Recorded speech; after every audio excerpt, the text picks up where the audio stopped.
Hey everyone, this is Corey with Stafford's EDC, and today I have a big ol' unboxing for you. These are coming from White Mountain Knives, and were ordered by Mike over at Sharp & Blade. And in honor of Mike, I'm carrying a knife he gifted to me, which is the Artisan Arian from White Mountain Knives. It's an exclusive in the green micarta, black hardware, and the AR RPM 9. Hope you guys have all been doing well. I haven't had the chance to record in a long time here. The giveaway video was the last video I got to record, and is also the last video posted. So if you haven't entered the giveaway yet, go ahead and check out the previous video. Really simple rules. Hopefully I didn't just show my address there, which I might have. Well, we'll deal with that. But I think there's at least 2 knives in here, maybe 3. I know Mike said there was a couple. So we have a Tucson, which we'll see what model this is. I'm going to set things down on my side here. I'm filming in the car today, mostly because we're dog sitting, my girlfriend and I, an artisan cutlery knife. And the dogs bark and go crazy when inside, so I'm just going to stay outside and not deal with it. Ooh, this is a big CJRB box. I have a feeling this is a fixed blade, but we will certainly find out.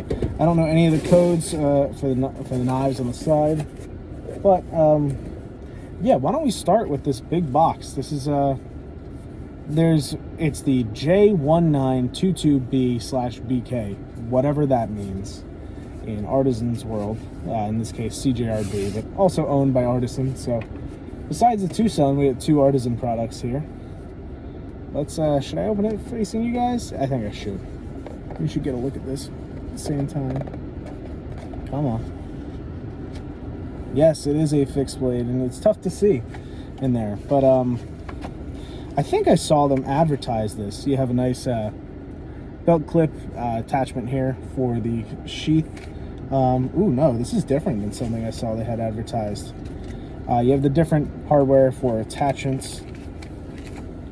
For attaching that, I guess is the best way to put it. There's a small Kydex sheath in here. It looks like a lanyard for maybe making this a neck knife, would be my guess. But it's pretty large for a neck knife. Yeah, this is definitely set up for neck knife carry, and ooh, that was loose in the sheath. Yeah, I don't think, it's not going to fit around my fat head, so that's a problem. Not sure why. I don't know whose head they think this is getting around, but regardless, this is a fairly big knife for a neck knife carry. I mean, you can see I'm a large man, but it's not small at all, and we'll do a size comparison with the large Arian here in a second. But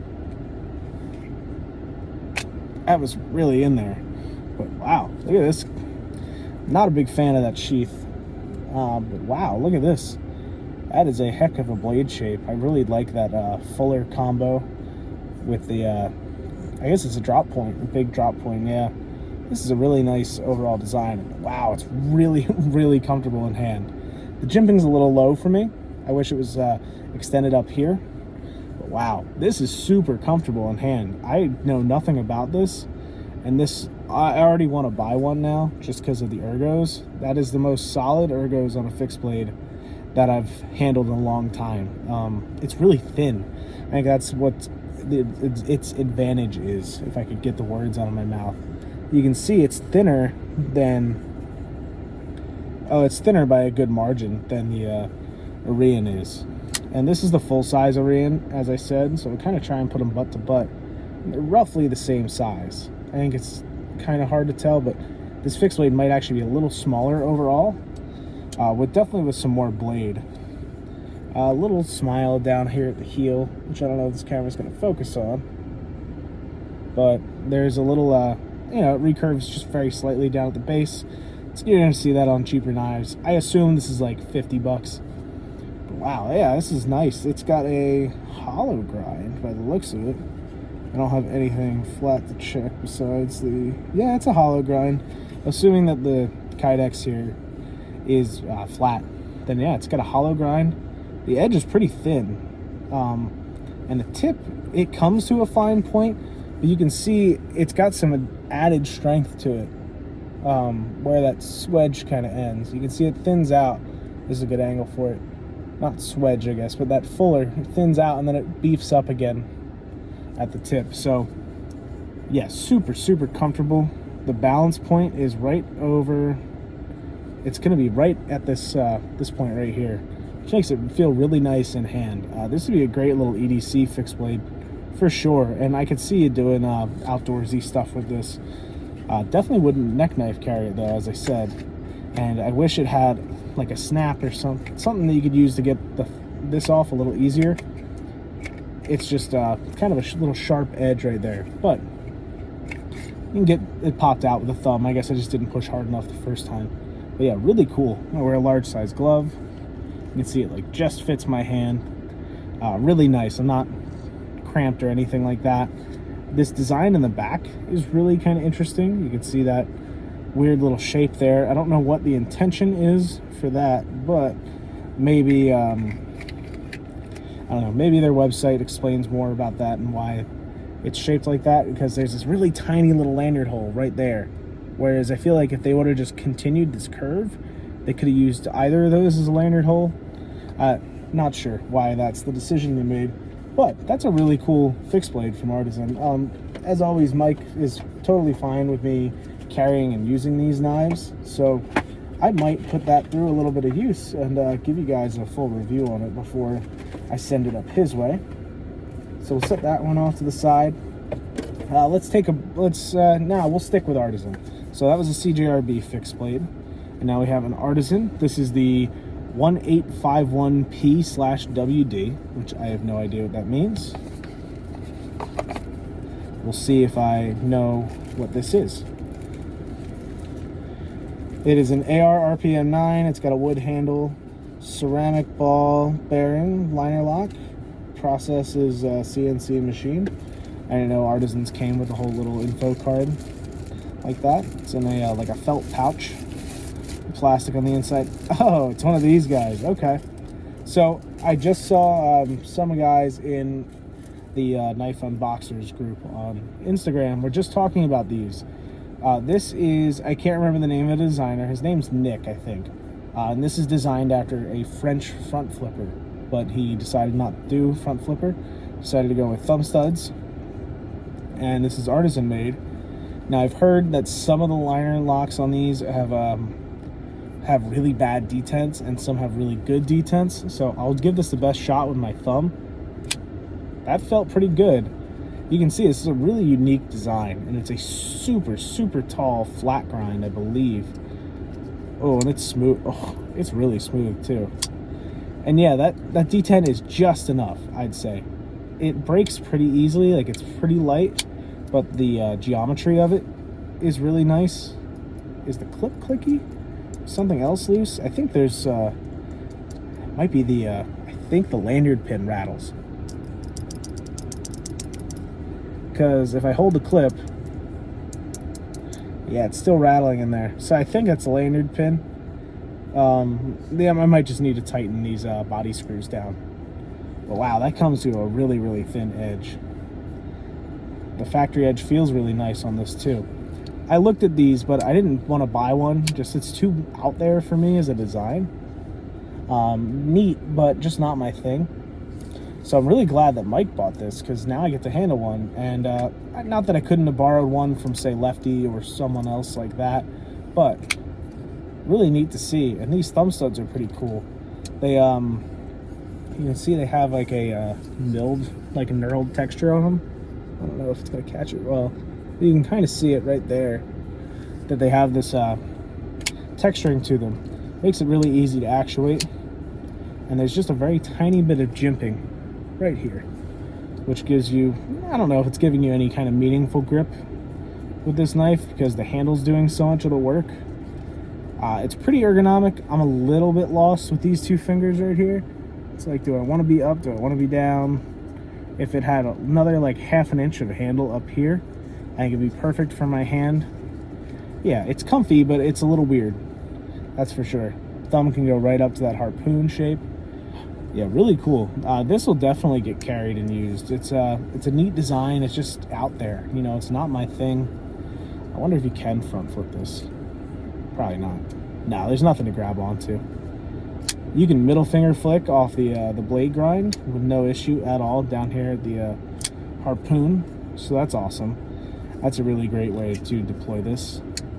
I almost cut myself there. I don't know if you guys caught that, but we'll move right on. Lefty flick, nice and easy with the thumb. Same with the middle finger. Probably easy to actuate this with either hand. You got right hand carry only. You can see no mounting position for the left hand. But yeah, this is neat. If the stop pin would stop rattling, it'd be even cooler, because it's really annoying me. But I will certainly try to get that to stop rattling. Maybe I'll put some Loctite on it or something, just so it sits a little bit more steady in the hole. But the centering's dead on. Like I said, the detent's a little light, but it's still good. Like, you can just push it out fine, like without deploying it, but it flicks out no problem. And the action's really good. It's a really thin and light blade, and whatever bearings they use, it's dropping right shut, which is really awesome to see. So that's cool. I'm glad I get to check that out. And lastly, of course, we're going to move on to the Tucson that is here. And this is not labeled on the box anywhere. Nope. We'll see if the inside box has a label, which I think it normally does. This one doesn't. This is an unlabeled Tucson. Oh, this is awesome. This is another one I wanted to check out. So I'm glad Mike ordered this too. This is one that I don't know the number of off the top of my head. Hopefully it's on here. But this is designed by Colin over at CM KnifeDesigns, who is part of Devo Knives with Lefty EDC. Really cool. I've only had one interaction with Colin. It was really positive. Ooh, that was a strong detent. That was a reversed left flick though, so I'm not gonna go crazy calling the detent anything nuts. Ooh, internal stops right there. It's really neat. You can see the internal stop pins that rest up here. That's kind of cool. I'd like to see that. Let's do a thumb flick with the right hand. Oh yeah, that's got a good detent to it. It is a little bit small for my taste. Ergo wise, it's a little tight on a large size glove, but it's not uncomfortable at all. This blade shape is really cool. I want to see a version of this with like a spear point blade. Would be really awesome to see from Colin. The front flipper fires right out. The lockup is good. This is titanium in micarta. And let me give you guys the number for this one. This is the TS174. It's in D2. You can see Colin's logo right there for CM KnifeDesigns. He is a really nice guy, like I said. Only one interaction when I sent him the Devo Knives Stout prototype back. But everything I've seen from Colin is really cool. And I can't remember what company he partnered with. I think it's Artisan. He just came out with a design for a new style of backlock that can be flicked just like a knife like this. It uses a ceramic ball to interface instead of the top of the lock bar. So that's something really interesting to keep an eye out on. If I can remember who posted it, because I know whatever company it was posted it. It might have been Best Tech, and it might have been Artisan. I can't remember who it was. If I can remember, I will post a link to that. But regardless, you'll see a link in the description to Colin's Instagram, where you can see his different knife designs. He has worked with Kubi in the past, as well as obviously Devo knives. And of course, he has some models with Tucson as well. So it's a really strong detent left-handed for that reverse flick. And the stud is one-sided. You could maybe you could flip the stud. You can see there's some room on this side. I think you might run into a little bit of a space problem, but to deploy it with the front flipper left-handed, that's no problem at all. The blade stock's a little thick, but there's a really nice flat grind on this that comes to a really thin edge that you're not going to be able to see with this crappy front camera as I'm trying to show this off. Hopefully you can see how it tapers there to a nice thin edge. But this is a really cool one, and one I wanted to check out, but something I didn't want to spend like $130, $140 on. They might have dropped since then, but Tucson's, for those who have bought them or who maybe haven't but are familiar with the process, you can either find them on Amazon occasionally for reasonable prices, or you're going to be stuck in a bidding war on eBay. That's really the only two places to buy Tucson knives that I'm aware of. And good luck landing one of these for probably less than $100. You'd be really hard pressed. Not saying there's anything wrong with paying more than $100 for this, but you're probably looking at like a 130-ish range, I would imagine. These might have gone for even more than that when they first came out. I don't remember off the top of my head, but I do remember the eBay prices being enough for me to say, I don't know, maybe I'll wait and check one out when someone else gets one. And thankfully Mike did, so now I get to carry and check out one of Colin's designs for the first time, which is super cool. Yes, he had a hand in the stout from Devo, but that was a lot of Kevin in that knife, so it's nice to try out something that is a lot more Colin here. So really cool. So we had that Tucson right here, the 174. So the TS174, designed by Colin from CM KnifeDesigns. We have the Artisan here, which the number I don't remember. The 185 1P, which is this the new design that they just came out with by Nick something. I wish I remembered his name, but really cool, really neat design. And of course, that CJRB fixed blade right from the start. So some really cool stuff that Mike picked up. I know he said they were all some budget pieces, so really cool to see some of the stuff coming across the table here. Well, I guess coming across the dashboard, I don't know what we would say, but really neat nevertheless. And I'm super excited to give these a lot more flicking and carry and use. So thanks so much for watching, and Mike, thanks as always for letting me be your proxy. I hope the AC noise wasn't too loud in the car here. We're in like the upper 80s today here in Southeast PA. So hopefully it hasn't been too annoying, and I'm sorry if it was. I didn't even think about it until right now. But anyway, thanks so much for watching. And once again, I mentioned at the beginning of the video posted just before this one is the giveaway video for hitting 700 subs and celebrating the name change that happened quite some time ago from Casual EDC to Stafford's EDC. So go ahead and check that out and enter if you haven't yet. And thanks again for watching. Have a great rest of your day, guys. Take care.